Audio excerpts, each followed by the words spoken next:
네, 안녕하세요. 함께 성장하는 일상 랑랑부동산 플러스입니다. 요모칠 이제 비가 많이 오다가 오늘은 날씨가 좀 개었습니다. 그래서 조금 봄 같다라는 생각도 들긴 하는데 아무튼 슬슬 이제 또 임장의 시간이 찾아오고 있죠. 그런 계획들을 잘 잡아보시길 바라겠습니다. 작년 하반기부터 안 좋은 흐름들이 좀 이어지게 되었고요. 그리고 뭐 중공업 미분양 이슈가 계속해서 터지고 있는 만큼 지금의 심리가 뭐 아주 좋지는 않다라고 이야기를 합니다. 그래서 뭐 최근에 뭐 스트레스 DSR 뭐 이런 대출에 대한 이제 이슈까지도 또 나오고 있다 보니까 이제 심리들이 대체 언제쯤 좋아지는 걸까 이런 게 좀 궁금해지기도 하는 상황인데요. 이때 이제 우리가 가장 또 주요하게 바라볼 수 있는 지표는 바로 거래량이 아닐까 싶습니다. 그래서 완전히 심리가 좋아져야지만 뭐 거래량이 좋아진다. 사실 이런 건 아니거든요.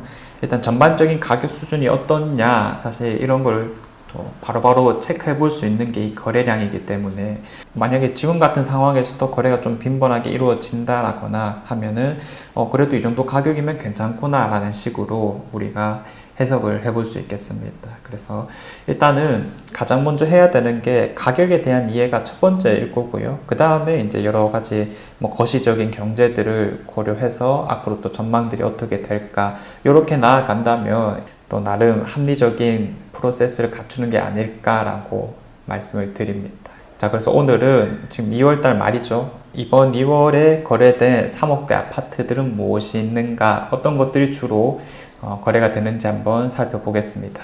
최근에 국토부 실거래가가 바뀌었어요. 원래는 녹색으로 해서 좀 옛날 느낌의 디자인을 갖추고 있었는데 뭐 글씨도 커졌고 색감도 바뀌었고 그리고 이런 아이콘까지 또 새로 생겼습니다.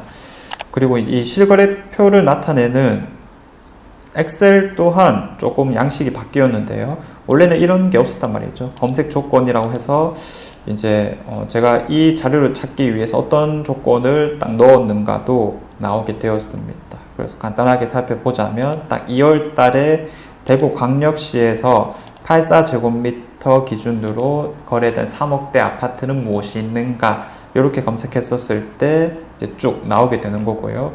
또 하나 재밌는 기능은 매수자와 매도자가 누구인지 뜨게 됩니다. 뭐 당연히 대부분은 개인과 개인 간의 거래겠지만 법인이 파는 경우도 분명히 있을 거란 말이죠. 보통 그래도 법인이 가지고 있는 거는 좀 작은 물건일 겁니다. 만약에 1억이 넘어가게 되면 종부세 대상이다 보니까 보통 뭐 이런 84 타입까지 가지고 있는 경우는 거의 없는데요.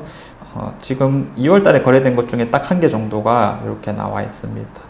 자, 그래서 이런 것도 뭐 지금은 포인트가 아니겠지만 나중에 뭐 투자가 빈번해진다든지 하면은 조금 눈여겨서 볼 수 있는 부분이다 라고 생각은 드네요. 자, 아무튼 지금은 중요한 게 아니니까 뭐 한 삭제를 시켜보도록 하고요. 이 정도 안에서 이제 살펴보면 될 건데 굳이 가격 순으로 보진 않겠습니다. 왜냐하면 또 그 아파트에서 몇 건 정도가 거래됐는지를 살펴보는 것도 주요할 테니까 말이죠. 자, 그러면 이제 뭐 우리가 주목하지 않아도 될 입지는 분명히 있겠죠. 지금 시기에는 뭐 그냥 뭐 우리 동네에 있는 걸 사는 게 중요한 게 아니라 또 앞으로 얼마나 더 올라갈 수 있을까, 얼마나 좋은 입지에 접근을 해서 우리가 미래 가치를 그려볼 수 있을까, 이 측면이 중요하다 보니까요. 상대적으로 뭐 교통합본 측면에서 좀 부족한 지역들은 한번 빼봐도 좋을 것 같습니다. 물론 그런 지역도 뭐 아주 신축급이라면 괜찮을 수는 있는 거겠죠. 자, 그래서 일단 최신축들은 좀 살리는 방향으로 가도 좋을 것 같고요. 그 다음에 입지가 조금 떨어진다라고 볼 만한 것들은 뭐 예를 들어서 대천동이냐 도원동이냐라고 하면은 도원동이 조금 부족할 수밖에 없는 거죠. 당연히 좀 삭제를 시키면 되겠고요. 뭐 유천동, 진천동 이런 데도 다 삭제시키면 되겠습니다. 에코폴리스는 나름 신축급이긴 하지만 뭐 서재에 있다는 측면에서 역시 지어 나갈 거고요. 뭐 다사읍 그리고 육아읍 이런 것들도 상대적으로 조금 부족한 곳입니다. 그리고 각산동, 괴전동, 뭐 동구의 오른쪽에 있는 지역이죠. 방촌동 뭐 다 마찬가지고요. 복무동도 그런 비슷한 느낌일 겁니다. 그래서 이런 것들 바로바로 삭제해주고 상인동 같은 경우에도 상인역이 좋다라는 걸 우리 알 수 있고요. 그 위에 뭐 월성동 이런 데가 이제 학원가라든지 인프라가 받쳐지는 곳이다. 그래서 여기도 당장은 뭐 크게 눈길을 안 가는 상황입니다. 그럼 신안동, 신천동은 그래도 동구에선 핵심지라고 볼 수 있는 데죠. 동대구역을 기준으로 또 나뉘는 곳들이고요. 용계동, 율화동, 그 다음에 대현동, 동천동, 영경동, 학정동, 평리동 이런 데도 이제 다 삭제시켜 나가면 되겠습니다. 자, 그리고 수성구가 이제 나오는데요.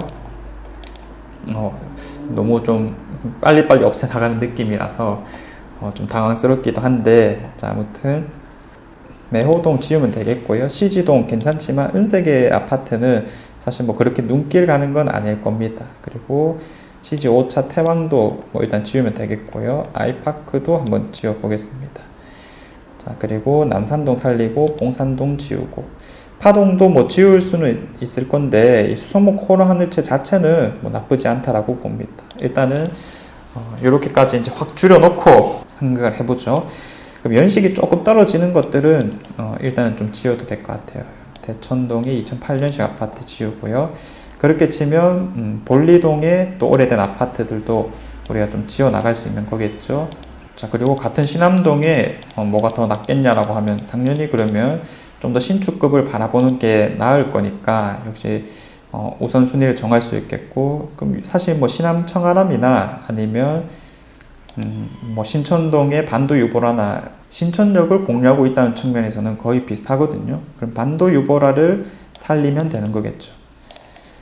그리고 이제 신천자이도 그 근처에 바로 있는 거고요. 그럼 역시 삭제시키고, 그러면 이제 앞서 있던 두산 위브나 앞산 태왕 아노스가 이 반도 유보라보다 괜찮아 보이냐라고 하면은 그 정도까지는 아닌 것 같아요. 그래서 반도 유보라 살리는 식으로 가고요.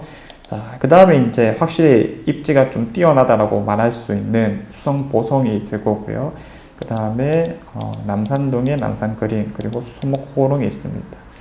그러면 일단은 수성목 호롱도 좀 지우게 되면은 한 3개 정도를 남겨볼 수 있을 것 같아요. 요거 3개가 좀 눈길이 간다. 그런데 뭐 그래도 이 셋 중에는 확실히 이 남산 그린타운의 영향력이 좀 많이 적어 보인다라는 생각이 들어서 요것보다는 그러면 청라 센트럴파크 그런 것들을 이제 3억대로 노려주는 게 좀 더 합리적이다라고 예상이 되고요.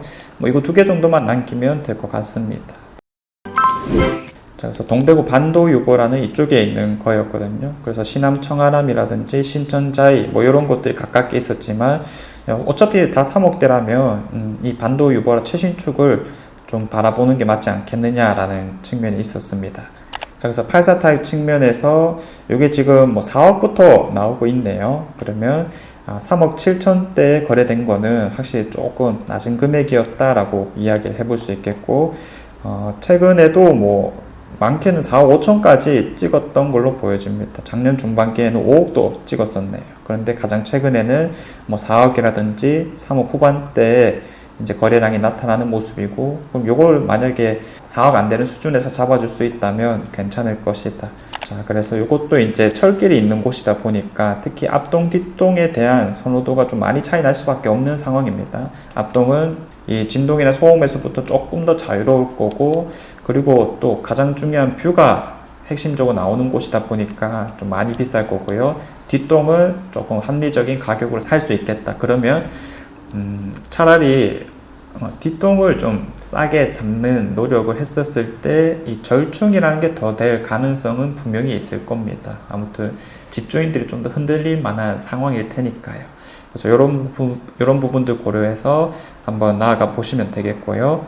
그리고 두 번째가 바로 밑에 동네에 있는 수성 4가의 보성타운입니다.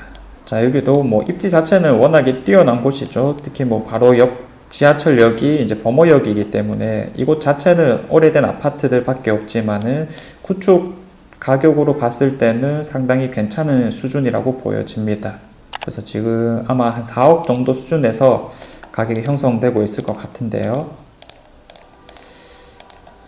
지금은 중층 이상일 때는 뭐 한 4억 중반 이상 줘야 되고요. 그리고 저층이라 했을 때는 4억 1천 정도 수준이 되겠습니다. 실거래가는 방금 봤듯이 3억 7천대도 있었는데 그래도 뭐 대체로 4억 중반까지도 좀 받아내는 모습이었습니다. 이런 게 좀 급하게 거래된 게 아닐까라는 예상이 되고, 이 정도 수준이면 괜찮다라고 잡아봅니다.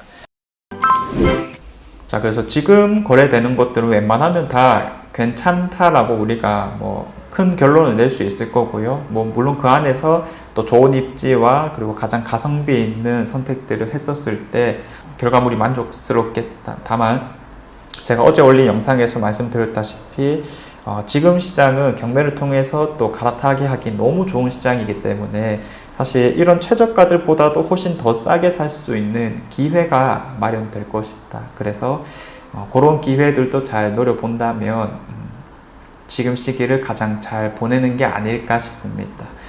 자, 아무튼 이렇게 또 다양한 가격대에서 거래된 것들을 쭉 살펴볼 예정이고요. 오늘 준비한 내용은 여기까지입니다. 좋은 하루 보내시길 바라겠습니다. 감사합니다.